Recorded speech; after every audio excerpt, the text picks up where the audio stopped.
going on, guys? Welcome back to another episode of Coffee and Van Chats. I literally just told Clara I was going to do an intro, and she just completely destroyed it. It's okay. It's no big deal. But I'm here with Clara Brown and Noah Middlestaedt. Clara is a world champion. Noah is Noah. No, I'm just kidding. Yeah, honestly, I'm here. I'm in the shadow. No, in all reality, we're going to get to know these two athletes. They're both para-athletes, but in my eyes, just athletes. I don't understand why we have to put the para in front of it. Oh. So Thanks, John. That's the nicest we've ever had. Just straight athletes. So let's get started with Clara. Clara, where do you even come from? How do you find a bike? Why do you get started? And how do you end up next to this mulleted, collarbone broken man? Yeah, that's gonna be That's a description. 40-minute long. No, so I grew up in a town outside of Portland, Maine, and I was always an athlete, loved skis, and I was a gymnast. Kind of that was what I ultimately was most interested in. And then one day at practice, kind of had a fluke accident and fell on my head and broke 2 vertebrae and paralyzed myself. So that was neck down.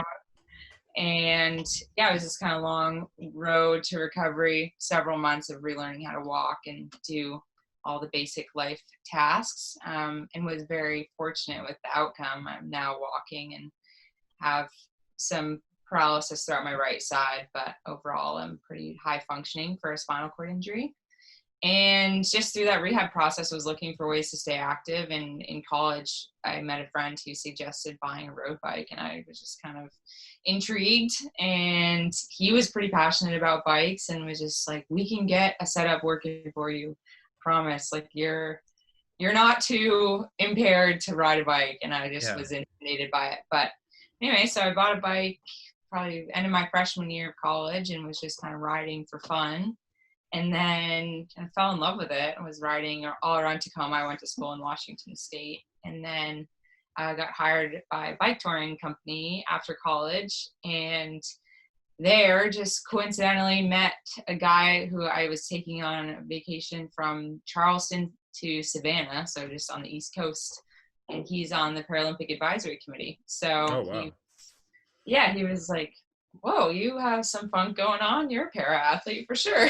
That's you. Wait, you look different. You can make this work out. Yeah, okay. I gave him a little bit of backstory and my bike setup because I have some modifications on my bike, and he was pretty interested. And then he's like, well, you'd be perfect for para. Like, let me connect you. And then I just didn't really think much of that. And then 3 days later, I had an invite to go to Colorado Springs for a talent ID camp, and it just took off. Like, it was a really quick kind of change of events. Yeah. Yeah, you're now a world champion. That's you literally could say you went from doing bike tours to being the best in the world in cycling. It's kind of cool. One could say that. I don't think I've ever said that, but with someone you probably never thought about it that way, but that's a thing. You are that. So Noah, like where do you find yourself into the sport? Like you seem to have some like comic relief behind it by calling yourself the Gimp cyclist. You post apparently the COS track is offended by that. Really? Yeah, I don't know who. I've just like heard it down the grapevine. Someone's like mad that I have that as my like Instagram @ and I'm like, you're not the one who's gimpy, man. Yeah. Like, I can say that. You Yeah. can't. The comic relief, I don't know. It's why not laugh at it? Like it's like there's no reason to be uncomfortable. Like I walk kind of funny, but like I the bike's always been like a levels the playing field. Yeah. And so it's just become like I gravitated towards it when I was really, really young. Like I think I was 12 or 13, and I wanted to get a road bike, and my dad told me I'd never ride it. And so he like pushed me into like a flat bar hybrid, which I just rode to school every day until I like convinced my cousin to give me his like 59 centimeter like Raleigh Grand Sport, which like if anyone who knows me, I'm tiny, like I'm 5'8". So 59 centimeters is the last thing I heard. Everybody knows. Yeah, you got cut out like that. Shit. Yeah, anyone who knows me, I'm just a tiny dude. Like I'm 5'8" on good days. Working for a bike shop. Yeah. Nice. Anyway, I every year I got more and more obsessed with the sport. And yeah, I think it was just like, I'm a competitive person, and I really always loved athletic, just competition. And so, yeah, cycling just, it was fun. I could get out of the house. Like during the time my parents were going through kind of a shitty divorce, and as a kid, like I didn't want to be around that. For sure. Yeah, I just like, I could get home from school and go ride my bike until night and go to bed. Like it was pretty sweet. For sure.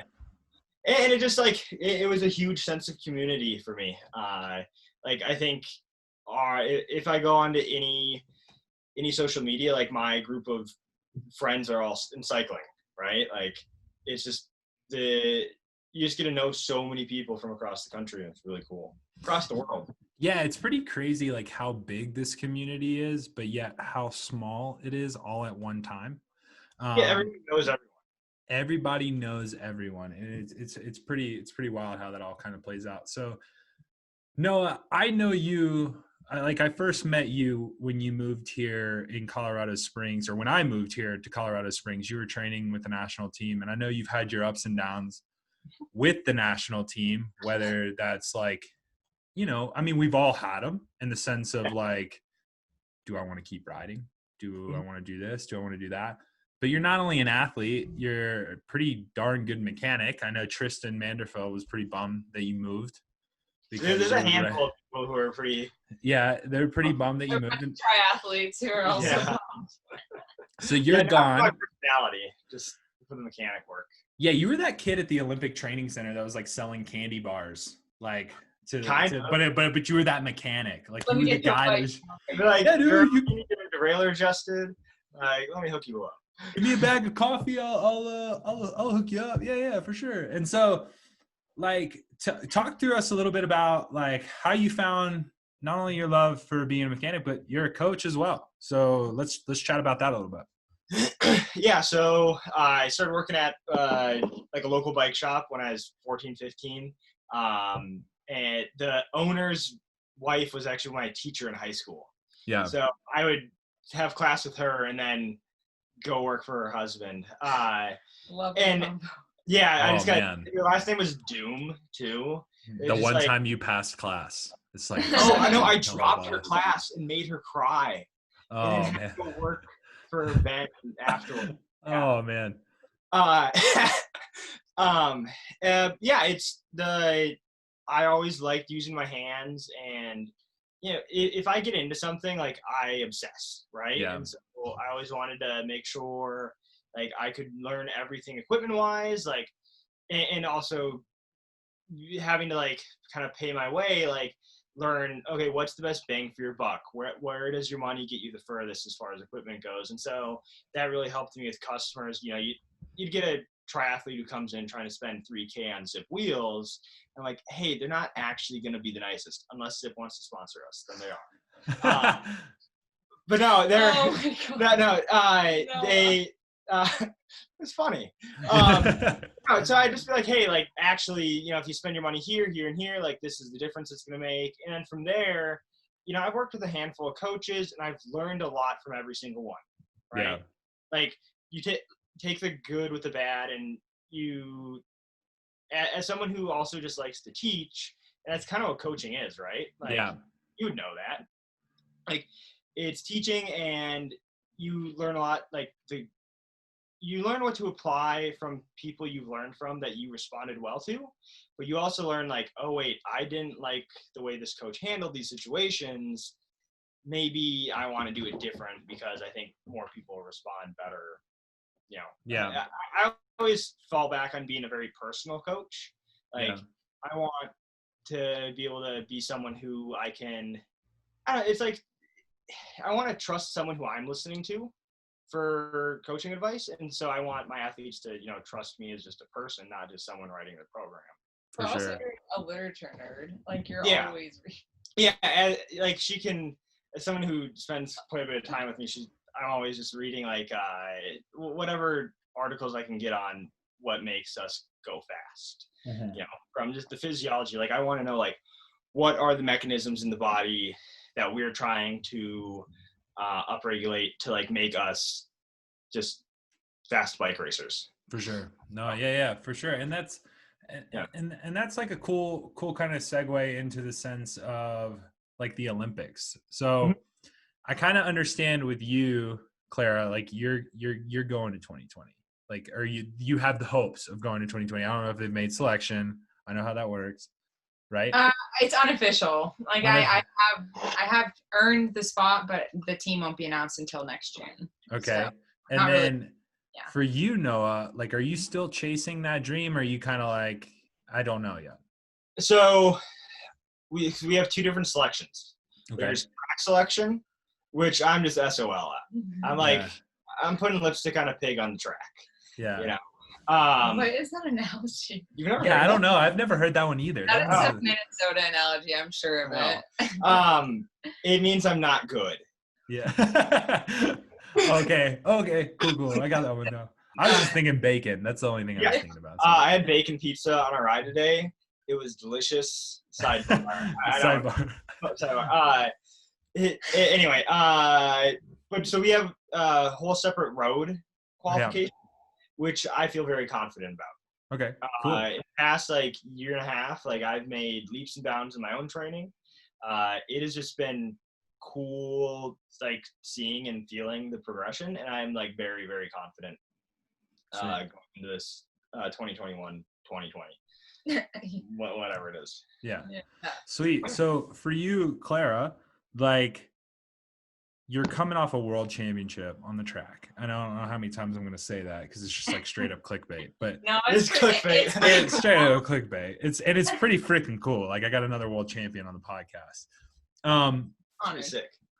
But like, what kind of pressure is that giving you going into 2021? Especially like, it's like, I love your attitude because there's a few athletes that I know that like are amazing. And like, whenever we talk about this, they're like, well, it's not for sure until it's for sure. And that's what makes them great athletes, in my opinion. So how are you handling kind of the pressure right now of the coronavirus, especially with like wondering like, what are your opponents doing? What's going on? So like, yeah, how are you handling some of that? My approach has been to just get as strong as possible. Like I've just been pushing myself really hard and just knowing that I'm sure my competition is doing the same.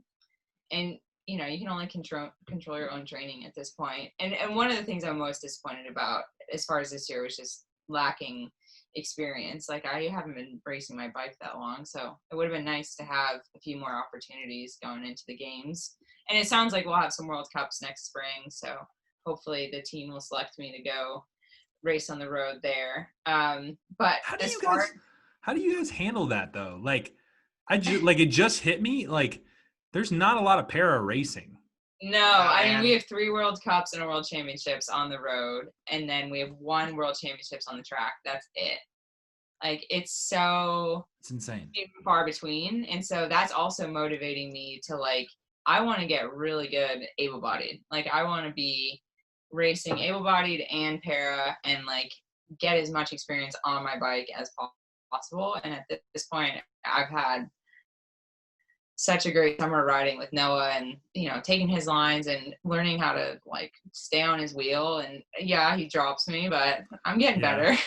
And yeah, I've seen a huge improvement just having a full summer to train. Cause I really like last summer, I just traveled quite a bit because we had Pan Ams thrown in and all of our races were just back to back to back. So felt like my racing kind of got in the way of training, like ironically, but no, yeah, like if anybody understands that, like I would be the one to be like, yes. So it was just frustrating because I felt like I was showing up to the start line not at my best, you know, like coming off this fatigue of whatever trip that was a week ago, and now expected to be at my best for this race, and I just felt like I didn't even know what my best was, but it wasn't that, you know.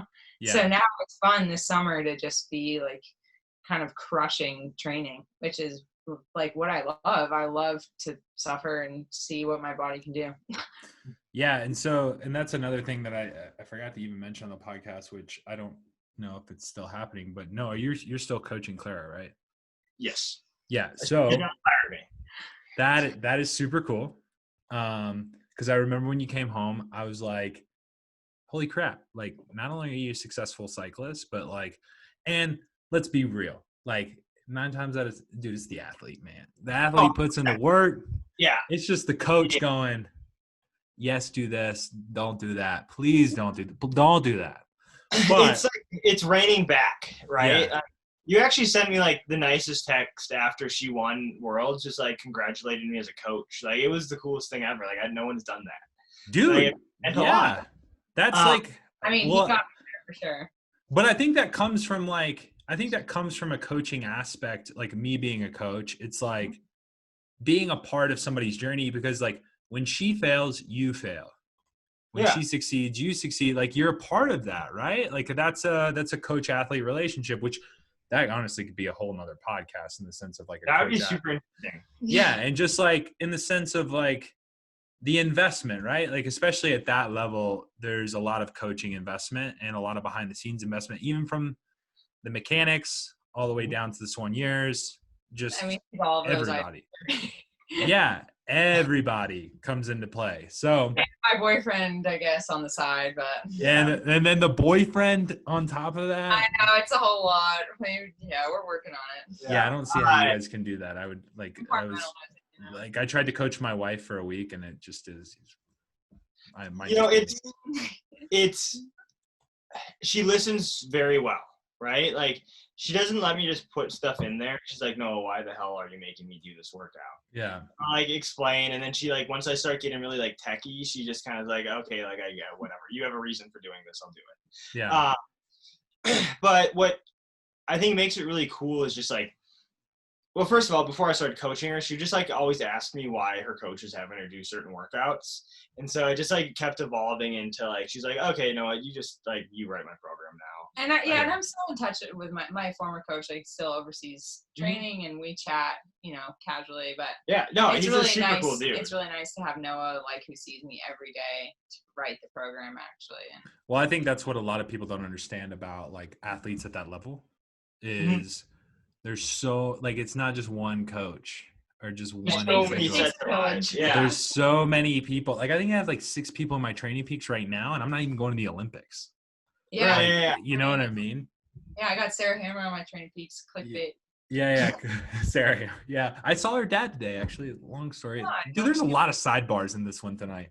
The people just not going to know what's going on, but yeah. So anyways, my original question for you is like, how are you kind of handling things as a coach, especially with, the coronavirus? And I mean, Clara made a great point, like, and it's something as a coach and I as an athlete really believe in is now's the time. Like there's so many people, like, I don't understand how people train for an event, like, and they just go, oh yeah. Like I'll train for an event. Being that there's no events on the calendar, I just won't train. Well, like eventually there's gonna be events if there's not. Yeah. And but then if there's not an event, then at least you're fit. Oh yeah. Yeah, I'd like rather just be fit than not be fit. Like, yeah. But I will say, like, we're in Maine right now, and the last time I rode here was last summer, just after World Championships. So potentially, like, the fittest I should have been in, last fall. And coming back and doing these same rides, I'm like, whoa, I've gotten quite a bit stronger. But to Noah as well, like, we're having the same moment of like, whoa, we're moving quite a bit faster and like feeling a lot. Yeah, it's cool. As a coach, and to answer that question, that has been hard, and I'm sure you've experienced it as well. Like, I'm very intrinsically motivated as an athlete. Yeah. Like, I don't need stuff on my calendar to want to get better, right? Yeah. Like, I just want to see how good I can get.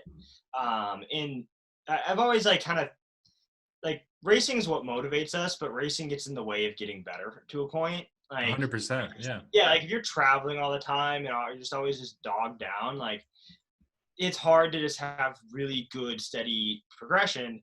And like now is the time to do that if you can afford to. Which if like nothing's going on, like why can't we? And so for me, it's been like the athletes who are motivated by racing, keeping them like, hey, like, let's make goals. Let's be always progressing towards like, okay, I'm stealing this line from someplace that I've heard, but like, let's work for a higher FTP because a higher FTP makes everything easier. Like, if we could go into next year, 10% better than we were last year, that's gonna be huge, right? Even if there's an event on the calendar now. And so the athletes that I have that are also intrinsically motivated, it's been super easy, right? Like, you just steady progression. It's like, keep enjoying, right? Like, put the emphasis on enjoying what we're doing, not necessarily like, okay, you have to just be crushing these super hard efforts and we're just going to be like beating you down. It's no, let's take a step back. Like, if we can just slowly get better, you're going to be so much better off in the long run than trying to just like, I don't know, be in race shape for a race that's never going to happen this year. Yeah. And I think that's been a good thing too, to like think about in the sense of gaining the extra 10%. Like, I don't think like everybody, I like kind of almost think of it as one big winter and then keeping it simple. Like Totally. You don't have to overcomplicate something that doesn't need to be overcomplicated. Totally. And I think a lot of coaches are going to kick themselves because they're going to run into the fact of like, well, I want to keep them around, so I want to make sure that I'm giving them these workouts that seem really complicated. That's the reason why they still have me. But in reality, like, what my program looks like right now? It's 3 hours every day. Yeah. And then when I hit a wall, and if I can get 5 in, that's great. But if I hit a wall, I take a rest day. Yeah. And so I've ridden 90 hours in the month of August. And it's like, I saw your story. I was like, wow. And it's like, yeah, and that's the new coach. Rob Stanley is the man. I mean, it's just like, because we have a bigger picture in mind. Like, our big picture is essentially, hey, let's go to the Olympics and let's, and this as being a coach, mesocycles, microcycles, and macro cycles. And so we're looking at it from a macro point of view in the sense of, for 1 year, dude, let's build capacity. Let's see how lean you can get. Let's see how fit you can get just by riding. Like, obviously you have the power. And so I'm interested and intrigued for you two. What's that macro side look for you guys, even though, or is there a macro side because you guys obviously have something bigger on your plates? Mine's 2024. Right. Yours is 2021. So what does that kind of training look like for you guys going into 2021 for both of you? And either one can start. It's just, I'm curious.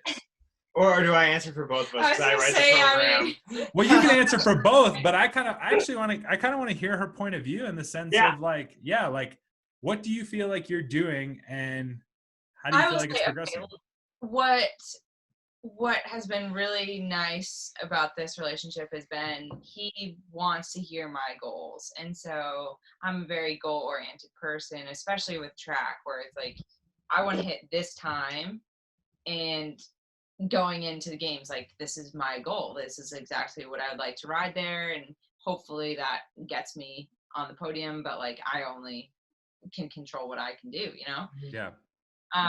And so at this point, like, I am hoping to focus on the pursuit at the games, and so we'll just kind of hone in once we get closer. I mean, at this point, higher FTP is making everything easier. Yeah. But, you can take it from here. I will just say, like, I've given him goals, and especially, like, I can look back on my season my last road season and just say, like, I would like to be X amount higher from my time trial world championships on the road. Like, I would really appreciate some improvement. Yeah. I think if you look at my camp and Clara's camp, we're in two different spots. Like, I've been doing this for over 10 years now. And so, like, each year's, more years of miles, where for her, she's being more green to the sport, and as like, there's something that like happens to athletes who are chronically trained. Like, we just become diesel engines, right? Yeah. Like, you just going out for 3 hours every day, like, yeah, you're going to be probably smashed after a while because it's the same kind of intensity factor. But the adaptation that's happening there, isn't necessarily one that she's experienced where like she just doesn't have a ton of miles behind her, right? Well, Like me as an athlete, and that should be known. Like I've never done that. Like not much miles. no, like I've done that many miles, but like I haven't done it that consistent. Like I've never done like a specific, like if you open up a guide to coaching book, it's like, Yeah. all right, you do a volume block, you do a Yeah. tempo block, you do a threshold block, you do a power interval block or Yeah. VO2 block or whatever.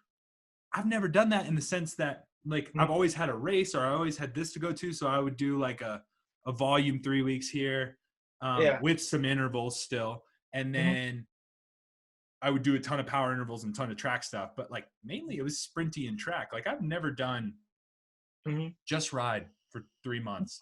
Yeah, as like much as you can. Yeah, like you're not looking for that like because that's what you get with like certain athletes. Like they're hiring you to make them really fast right now. Yeah. Not make them fast in a year. Yeah. Right. And so that's what's been interesting, like with this COVID deal, is we have that opportunity to just be like, we need to make you as aerobic of a machine as possible. Yeah. And I think if you look at like Nordic skiers, like the way they do their training, it's just like a ton of volume, right? Like, or Norwegian Nordic skiers, it's a ton of volume, and then they spend little it's in bits like above kind of their like at the highest intensity they can, and so they're just becoming like absolute machines, right? Yeah, well, even Belgium and Australia is known for this. I think the UK is known pretty well for this as well. Is they're very, very volume oriented. So the more volume you can hold, the higher intensity blocks and volume. Like, I don't know how to word it to where like our listeners would understand, but you do a big volume block. Therefore, instead of doing 3x3s 2 times, you can do it 4 times. Right. In theory. Yeah, like you're training a lot at VT1 is going to make you more resilient when you go hard. Yeah. Right. Yeah. Like if you can do that, like that's what's going to make the difference. Not necessarily like, oh, let's spend a bunch of time at sweet spot. Like, you know, like if you don't have any time, like that's probably the best bang for your buck. But that's what's kind of good about now. Like we have a ton of time and we can give ourselves the foundation to be fast in a year. Yeah. So, no, and kind of done the same for myself. And that's super cool. Like that's kind of super cool and interesting to kind of hear. So like, Clara, I'm going to ask you the hardest question you'll probably be ever asked. And it might be the first time you'd be asked this question on a podcast and on my podcast. Okay. I'm ready for it. What's your goal at the Olympics? In 2021 or obviously. Which one? What? She's coming in with that fire. She's like, oh, well, which one, you know? What's your goal? Let's hear it. Okay, I'm trying to set a world record on the pursuit at the game. That's so awesome. I'm glad that you said that because you seem like such a humble person just in I'm just gonna spit it true. The littlest amount of time. I was waiting for you to be like, well, you know, we'll just see what happens if I get selected. No, I mean, I'm trying to smash the world record on the pursuit. That's awesome. And then I would like to win the road race. It's hard. Yeah, I don't want to get too into it, but those are kind of the 2 events I'm prioritizing. They're outright for my field, so they're the most controlled. With Para would have a little bit of factor going on. Yeah. There's this. You want to explain it? Yeah, sure. So to have, you know, we're only allotted a certain number of medals, and since Para has different categories for different impairments, they've actually combined some categories and added a factor. For example, my 500-meter time trial on the track is combined C1 through 3, so that's the most impaired up to category 3. So I'm C3. My time will be 100%. The C2s will be like 92% of that, and then the C1s would be like 85. And so it's really hard. What? Yeah, so it's really hard for me to like have a goal to win a factored race where like I just can't control what the factor is. So I'm gonna try to explain what I think I just my heard. road time trial is also in that same camp. So like I could win the C3s outright and like potentially, you know, have been Paralympic champion, but I'm factored in with 2 other fields. So it's just it's almost like a wheel race in the sense of like if you're C1 and you're maybe 2 seconds down or a second and a half, like you just won. fully. Yeah, and it's hard too. There are some C2s who beat me outright. And so then when you add the factor, and that's all political. Like the classification, we don't need to go super into, but that sounds like another podcast too. This is just gold. Yeah. Yeah, that would be interesting.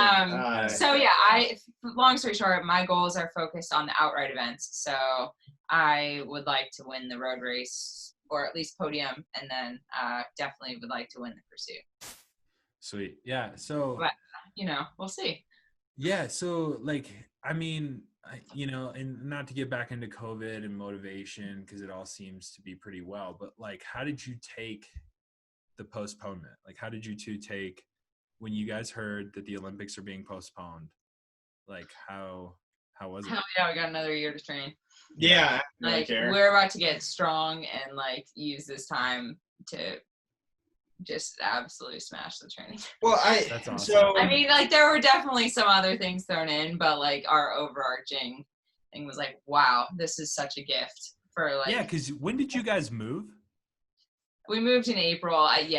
But like, I mean, like around March is when you guys were thinking about it. Like you were gonna do it whether the Olympics were happening or not happening. So like, the added stress that would have applied. Well, we were gonna move in September, like after the whole plan definitely changed quite a bit.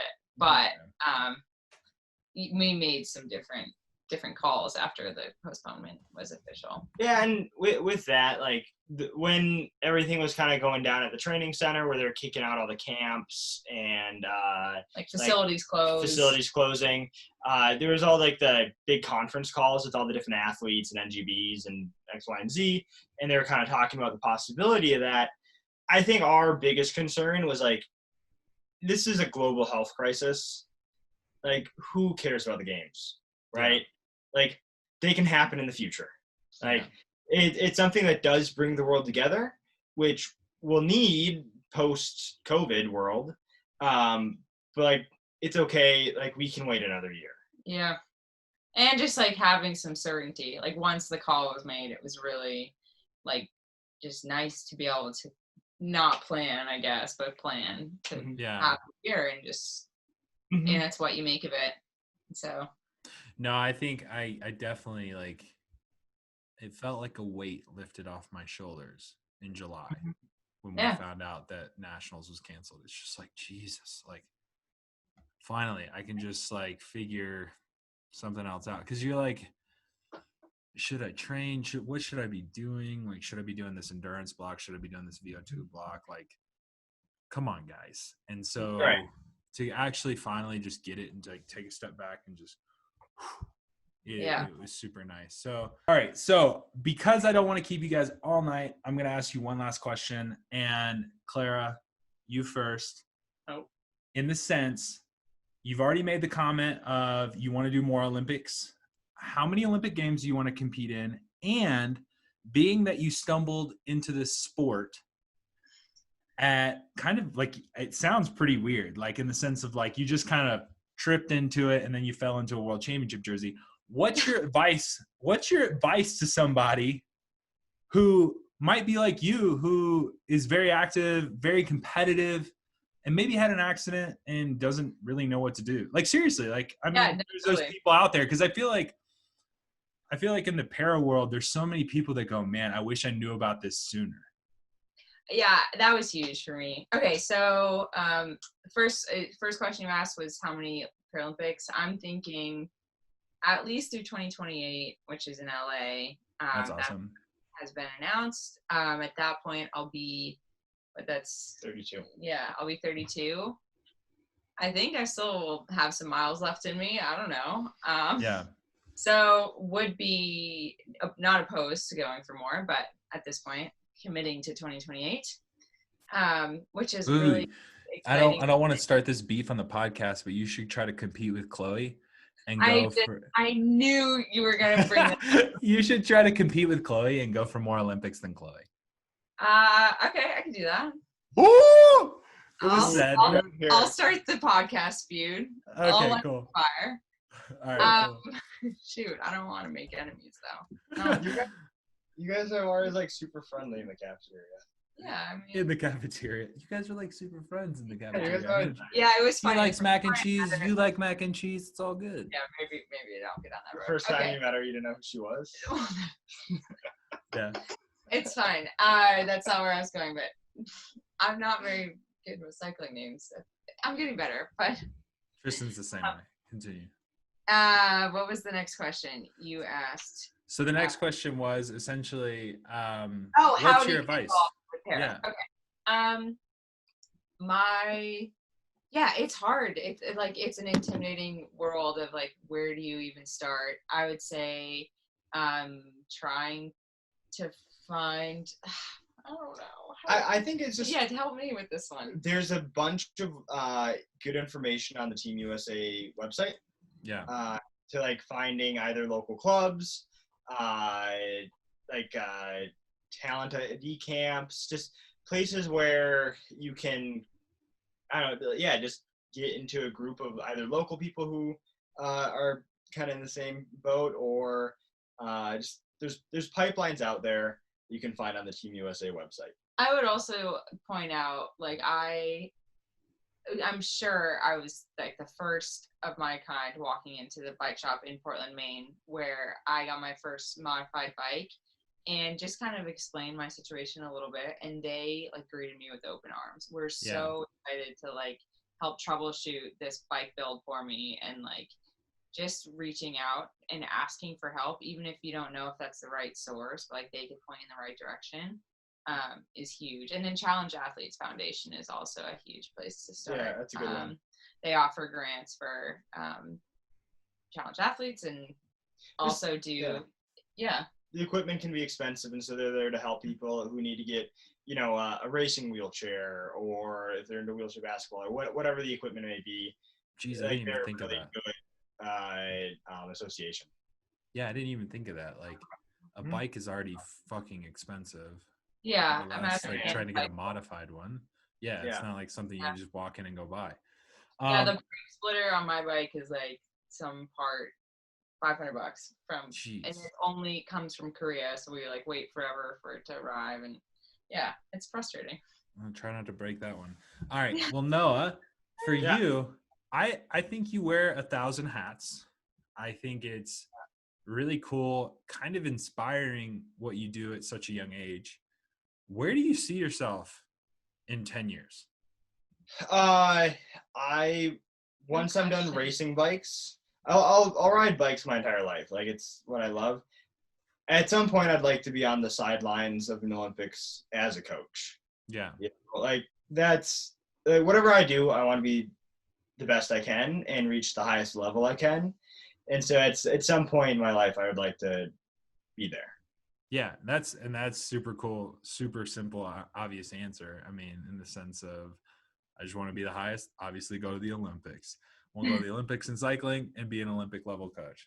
No, so that's, and that's super cool. And guys, thank you again so much for jumping on the podcast.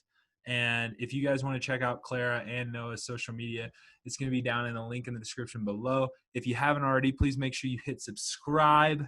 Make sure you leave us a lovely review. If you have something bad to say, please don't leave it at all. Other than that, thank you guys. And thank you, John. Good to see you. We're glad we made this happen. Yeah. Cheers, man.